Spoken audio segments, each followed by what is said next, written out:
Johnny Dollar. This is Harry McQueen, Johnny, up here in Gloucester, Mass. McQueen? That's right, 4-State Mutual. Oh, sure, Harry. How are you? What's on your mind? Johnny, I have a real funny one for you. Okay, so I'm laughing. Oh, I mean funny peculiar, you know. Do I? Why don't you tell me about it and we'll see. Well, it appears that somebody's threatening the life of one of our clients. You call that funny? I told you, Johnny. Yeah, you told me.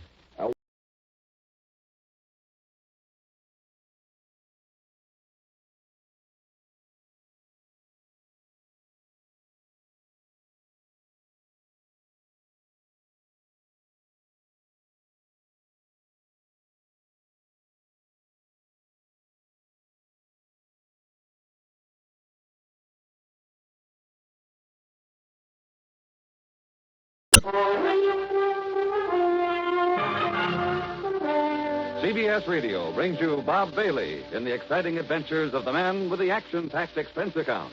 America's fabulous freelance insurance investigator. Yours truly, Johnny Dollar.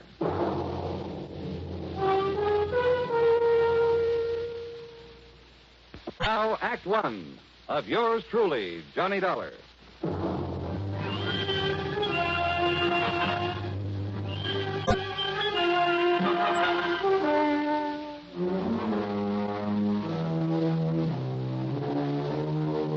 Expense account submitted by Special Investigator Johnny Dollar to the 4-State Mutual Insurance Company, Gloucester, Massachusetts office.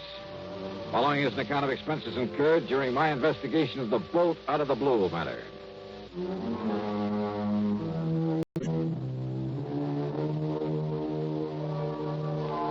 Knowing the Cape Ann country pretty well, I decided to use my own car on this one. So, expense account item 1, $14.70, mileage at the rate of 10 cents a mile. And a bargain for the company at half the price.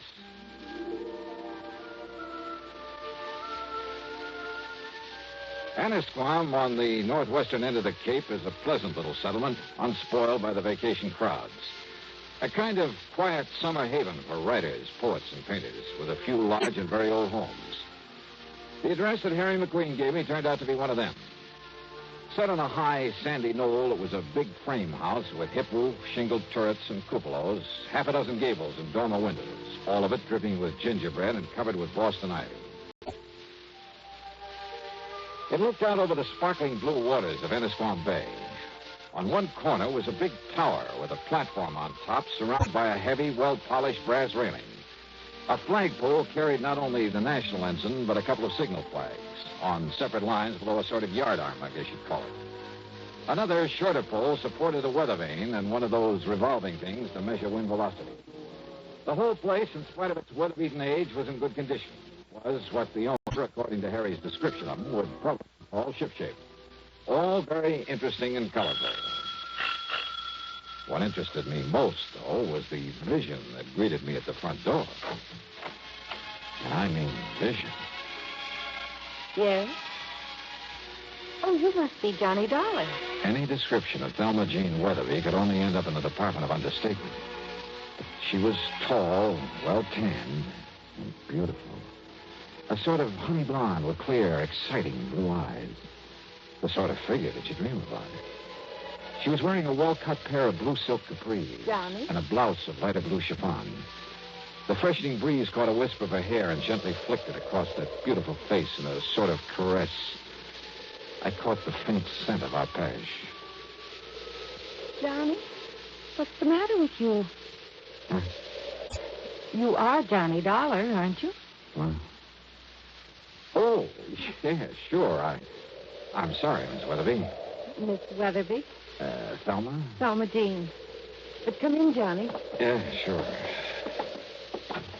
The captain has just gone up to the bridge to look for the weather so we can talk safely. The captain? My uncle, Captain Amos Weatherby. Oh, boy. And the bridge is on that tower on the corner of the house. I see. He spends most of his time up there. It was about Captain Amos that I called the insurance company. So McQueen told me. Sit down, Johnny.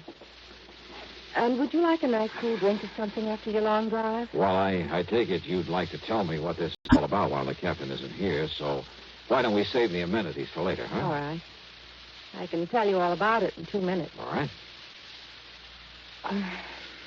I was engaged to a fellow. That I can believe. His name was Roger Burton. until a couple of weeks ago when the captain, who didn't like Roger from the start, well, he found out some rather unsavory things about him.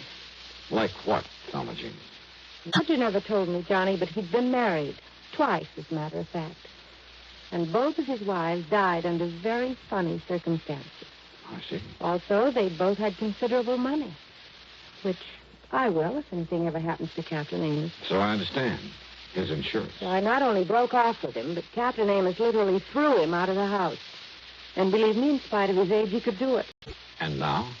Well, before he left, Roger told Captain Amos he'd get even with him. He said that he'd kill him.